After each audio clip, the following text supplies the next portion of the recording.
Hello viewers. तो आज की जो मैं वीडियो बना रही हूँ सीटेट पास करने का जो ट्रिक है, वैसा तो बहुत बड़ा कोई ट्रिक है नहीं, बट बार बार ही मैंने देखा है कि आप सब ये यूट्यूब पे सर्च करते रहते हो कि हम क्या ऐसा करें कि हम कितनी जल्दी सीटेट पास कर लें और बिना ज़्यादा मेहनत किए सीटेट पास कर लें, फर्स्ट अटेम्प्ट में सीटेट पास कर लें। तो आज का ये वीडियो मैंने उसी पे बनाया है, तो प्लीज़ आप स्किप मत कीजिएगा। बहुत ही बेहतर इंस्ट्रक्शन मैं आपको देने जा रही हूँ। अभी तक यूट्यूब पे आपको ये बात बहुत लोगों ने बताई होगी, बट एक बार आप मेरे इस पूरे वीडियो को देख लीजिए, आपको खुद ब खुद समझ में आ जाएगा कि सारे वीडियो का निचोड़ इसी वीडियो में है। सबसे पहले मैंने ऊपर एक बात लिखी है, ये लिखा है इम्पॉर्टेंट इंस्ट्रक्शन। तो जाहिर सी बात है ये एक ऐसा इंस्ट्रक्शन है जो बहुत महत्वपूर्ण है, ऐसा निर्देश है, इससे आपको बहुत मदद मिलेगी, ऐसी मैं कामना करती हूँ। तो सीटेट पास करने का मूल मंत्र क्या है? जुलाई 2025 में सीटेट होने वाला है और ये बिल्कुल कंफर्म है। ये अलग बात है कि अभी तक कोई नोटिफिकेशन नहीं आया है, लेकिन फिर भी हम एक्सपेक्ट कर रहे हैं कि नोटिफिकेशन जितनी जल्दी हो सके आ जाएगा और आपका फॉर्म भी फिल होना शुरू हो जाएगा। तो जुलाई 2025 में पास करने का सबसे बड़ा ट्रिक ये है कि हम सीटेट पास कैसे करेंगे। बस एक बार हम ये पढ़ाई कर लें। क्या पढ़ाई करनी है हमें? मैंने जैसे यहाँ पे लिखा है कि हमारा जो ये सिलेबस है और जो PYQs है यानी प्रीवियस ईयर क्वेश्चंस, आपको मैंने बार बार बताया है कि सिलेबस तो आपको कहीं भी मिल जाएगा। मेरी भी चैनल पे मैंने सब्जेक्ट वाइज सिलेबस डाल रखा है और वैसे भी बता रखा है कि सीटेट की सिलेबस क्या क्या होती है। PYQs जो होते हैं ना, वो सबसे इम्पॉर्टेंट होते हैं, बट इनकी भी स्ट्रैटेजी है। हमें क्या पढ़ना है, कितना पढ़ना है, नपा तुला पढ़ना है। ट्रिक क्या है, स्ट्रैटेजी क्या है, स्टडी प्लान क्या है हमारा, जिसने कम से कम 150 में हम 120 प्लस स्कोर कर लें, या कम से कम 110 तो स्कोर कर ही लें, ताकि हमें ये दोबारा से अटेम्प्ट करने की ज़रूरत ना पड़े। तो मैंने यहाँ लिखा है 3 मूल मंत्र। अब ये तीनों मूल मंत्र मैं आपको बारी बारी से बताऊंगी, तो आप पूरी कोशिश करिएगा कि वो सारे मूल मंत्र, जो लास्ट वाला मूल मंत्र है ना, वो सबसे बेहतर है। तो आप आखिरी तक ये वीडियो ज़रूर देखिएगा। सेकंड वाला मूल मंत्र भी बहुत ज़रूरी है, पर सबसे पहले हम पहले वाले को डिस्कस करते हैं। मैंने लिखा है कि हमको CDP पे मेन फोकस करना है। आप सबको पता है कि चाइल्ड डेवलपमेंट एंड पैडागॉगी के बहुत सारे क्वेश्चंस होते हैं जो हर एक चैप्टर में, हर एक सब्जेक्ट में आपको हेल्प करते हैं। जैसे आप देख पा रहे होंगे कि CDP से 30 क्वेश्चंस तो आते ही आते हैं। ये मैंने पेपर 1 के हिसाब से लिखा है, बट अगर आप पेपर 2 में भी देखोगे ना, तो भी यही चीज़ सेम फॉलो करता है, बट वहाँ पे थोड़ा EVS का सेक्शन और मैथ्स का सेक्शन चेंज हो जाता है, और वो एक 60 मार्क्स का अलग अलग से सब्जेक्ट रेडी हो जाता है, जो आपका अपना सब्जेक्ट हो, चाहे आप सोशल साइंस ले रहे हो, चाहे आप साइंस ले रहे हो।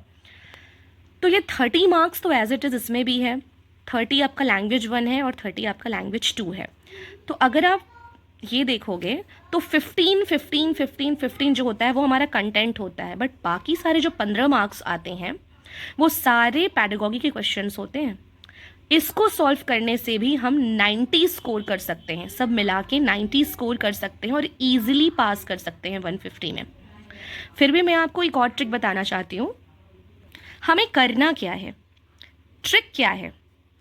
जो भी आपका बड़ा आंसर आपको दिखे ना, बिग आंसर, पॉजिटिव आंसर, ज़्यादातर वही आंसर करेक्ट होता है। अच्छा, एक और ऑप्शन आपको लगातार देखने को मिलता होगा, उपरोक्त सभी। उपरोक्त सभी, ऑल ऑफ द एबव का क्वेश्चन आता है, जिसमें ऑप्शन दिया रहता है that all of the above. तो वो ऑप्शन आप बिना सोचे समझे टिक कर दीजिए और वो आपका राइट आंसर होता है।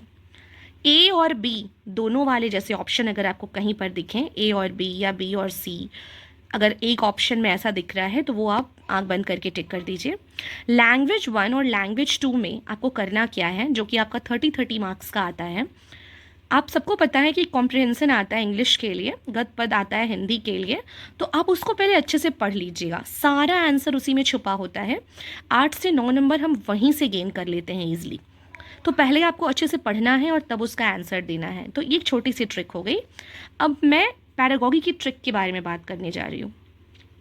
खुद को टीचर समझें। आपको ये समझना है कि जितने भी क्वेश्चंस मैं सॉल्व कर रहा हूँ ना, मैं एज ए टीचर हूँ, ठीक है, और मेरा स्टूडेंट्स का कैसा नेचर है, मेरा स्टूडेंट कैसा हो, उसी को बेस्ट ऑप्शन चुन के आंसर टिक करना है आपको। जैसे आपका विद्यार्थी बदमाश तो नहीं होना चाहिए, गंदा तो नहीं होना चाहिए, ऐसा तो नहीं होना चाहिए जो क्लास के इन्वायरमेंट को ख़राब करता हो, ऐसा तो नहीं होना चाहिए जो सिर्फ ज़्यादातर गलत बातें करता हो, है ना, क्लास की मतलब कक्षा की प्रतिभा को कम कर रहा हो, किसी को अवसर नहीं दे रहा हो, है ना, इस तरीके की चीज़ें। तो कहीं पे आपको दिखे केवल या ओनली, इंग्लिश में तो आप ओनली ही लिखा देखोगे, हिंदी में केवल, ऐसा ऑप्शन ज़्यादातर गलत होता है। अगर एग्जाम्पल में मैं ये लेती हूँ कि केवल एक ही बार ऐसा प्रयास किया जाना चाहिए, तो ये बिल्कुल गलत होगा। हमको ज़्यादा प्रयास करना है, ज़्यादा अवसर देना है, प्रतिभा देना है, एक्टिविटी करानी है ना। हमेशा एक ऐसा कक्षा होना चाहिए जो समावेशी कक्षा हो, इंक्लूसिव हो, है ना, दोनों को बराबर लेके चले, कहीं पर भी कोई पार्शियलिटी ना हो। स्टूडेंट्स के अंदर आपको जो जो क्वालिटीज़ चाहिए ना, वो सारी चीज़ें पैडागॉजी के ट्रिक के अकॉर्डिंग वो राइट आंसर होती है। आप इसको एक बार आजमा के भी देख सकते हैं। एक और बात मैं बताने जा रही हूँ कि हमको यूट्यूब पे मैराथन क्लासेस देखनी है ना। ये नंबर 1 वाला जो मैं आपको मूल मंत्र बता रही हूँ ना, उसी का ये लास्ट लाइन है कि हमको यूट्यूब पे मैराथन क्लासेस देखनी है। मैराथन क्लासेस आपको किसी की भी मिल जाएगी, चाहे मेरे चैनल पे मिल जाएगी या सचिन सर हैं, हिमांशी मैम है, बहुत सारे लोग हैं, पुपिल्स टीचर में मैं ज़्यादा नाम नहीं लूँगी क्योंकि सब लोग मेहनत कर रहे हैं, सब लोग आपको अच्छी एजुकेशन दे रहे हैं। मैं तो बहुत कम जानती हूँ, कोशिश करती हूँ कि मैं जितना जानूँ उतना आपसे साझा कर सकूँ, लेकिन जो इस दौर में काफ़ी समय से हैं, जिनको पढ़ाना और आप तक नॉलेज देना बहुत अच्छा लगता है, तो आप उनकी भी मैराथन क्लासेस देख सकते हो। मैं ऐसा आपको वो नहीं बता रही कि आप मेरे ही मैराथन क्लासेस को देखो, बट कोई भी मैराथन क्लासेस आपको मिल जाए तो आप उसको ज़रूर देखें। अब नंबर 2 हम देखेंगे। नंबर 2 हमारा मूल मंत्र कैसा होना चाहिए। नंबर 2 में मैंने लिखा है PYQs यानी प्रीवियस ईयर क्वेश्चन। कंटेंट तो आपको पढ़ना ही पढ़ना है। सिलेबस जो आपको मैंने बताया कि सिलेबस जो भी है हमारा वो 150 मार्क्स का कैसे कैसे आ रहा है वो आपको पता ही है। सिलेबस तो मैंने चैनल पे डाल ही दिया है। बट PYQs हमको क्या सॉल्व करना है, प्रीवियस ईयर क्वेश्चन कहाँ से लाएं, कैसे लाएं। 2011 के बाद अब तक जितने भी पेपर हुए वो आप रिपीट सॉल्व करिएगा। सबसे बड़ा रामबाण है आपका ये PYQ। बहुत बच्चे तो ऐसे भी हैं जो कंटेंट ना भी पढ़े और सिर्फ PYQ सॉल्व करके पास कर जाते हैं। अब मैं आपको एक और बात बता रही हूँ और ये रेड पेन से मैंने इसलिए लिखा है कि 2021, 22, 23 का जो पेपर है वो आप ज़रूर सॉल्व करिए, क्योंकि पिछले साल से ना 2-3 सालों से 4 सालों से लगातार कुछ क्वेश्चंस ना अलग हुए हैं। ठीक है, अलग हुए हैं इन सेंस कि थोड़ा मतलब ऐसे आ रहे हैं ना कि आपको उसको थोड़ा ना 2 से 3 बार 4 बार पढ़ने पे ही समझ में आता है। क्वेश्चंस का पैटर्न थोड़ा सा चेंज हो गया है, सिलेबस तो सेम है, पैटर्न डिफरेंट हो गया है।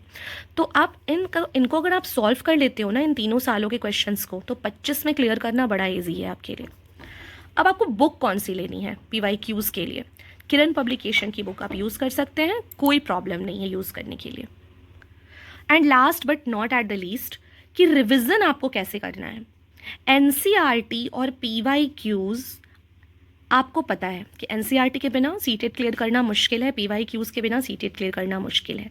करना क्या है हमको, जैसे ही हम एक सॉल्व करते हैं ना, से NCERT का एक चैप्टर सॉल्व किया, पढ़ा, उसका क्वेश्चन देखा, कुछ शॉर्ट्स देख लिए कि हाँ मेरा अब 1-2 चैप्टर क्लियर हो गया है, या PYQs हमने 1 साल का क्लियर कर लिया है, तो आपको बस इतना करना है ना कि जैसे ही वो सॉल्व हो तुरंत रिवीजन करना है, जो गलत हो उसकी पुष्टि करनी है, सही उत्तर लिखना है और सैटरडे संडे उसको प्रैक्टिस करना है। सबसे बड़ा बात है कि रिवीजन ज़रूर करना है आपको। ठीक है, तो आज मैंने आपको 3 चीज़ों के बारे में बताया है, वो 3 मूल मंत्र हैं हमारे। लास्ट में आपको रिवीजन करनी है, सेकंड में आपको मैंने ये बताया कि हमको PYQs सॉल्व करना है, कैसे सॉल्व करना है, कितना सॉल्व करना है, ये तो मैंने आपको बता ही दिया। और जो पहला मूल मंत्र था कि हमको CDP पे मेन फोकस करना है और जो सिलेबस है वो पूरा 150 मार्क्स का सिलेबस जो मैंने डिस्कस किया है इसको देखना है। फिर कोई नहीं रोक सकता है आपको सीटेट क्लियर करने के लिए। ये मेन ट्रिक है, इससे ज़्यादा मैं और कुछ नहीं बताऊंगी। और सबसे बड़ी बात कि PYQs में बराबर लाऊंगी, हमेशा लाऊंगी, जितना मुझसे हो पाएगा मैं लाऊंगी। जैसे मैंने बताया आपको 21, 22, 23 वाले पेपर का वो मैं ला रही हूँ, कंटिन्यूस में ला रही हूँ। जो हमेशा क्वेश्चन आया जा चुका है उसको भी मैं बना रही हूँ। तो आप कोशिश करिएगा, मेरे चैनल पर बने रहिए। और हर बार की तरह थैंक यू सो मच, जितना आपका प्यार मिल रहा है, सपोर्ट मिल रहा है, उतना बहुत है। कोशिश करिए थोड़ा और शेयर करिए वीडियो, लाइक करिए, सब्सक्राइब करिए। Thank you.